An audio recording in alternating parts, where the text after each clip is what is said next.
Attorney general পদে সাবেক congressman mat Gates নিজের নাম প্রত্যাহার করার পর পদটির জন্য ফ্লোরিডার সাবেক অ্যাটর্নি জেনারেল প্যাম বন্ডিকে মনোনয়ন দিয়েছেন নবনির্বাচিত প্রেসিডেন্ট ডোনাল্ড ট্রাম্প।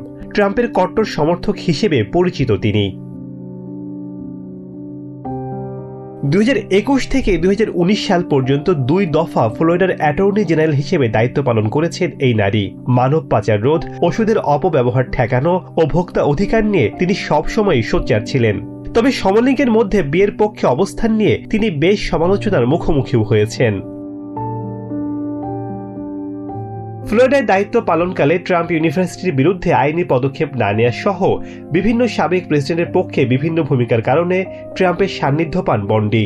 2020 সালে এসে ট্রাম্পের ইমপিচমেন্ট ডিফেন্স দলে যোগ দেন তিনি।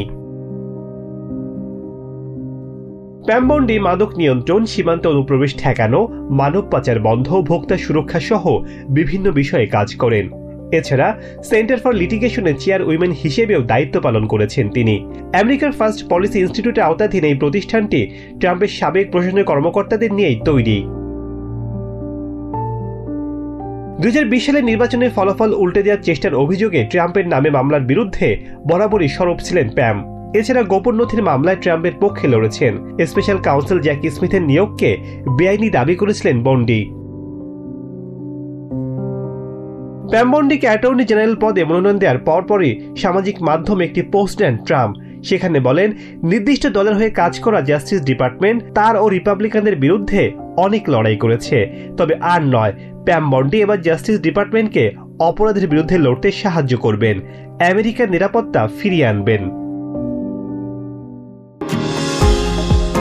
নিউ ইয়র্ক থেকে সম্প্রচারিত TVN 24 টেলিভিশন বিশ্বজুড়ে বাঙালির কণ্ঠস্বর।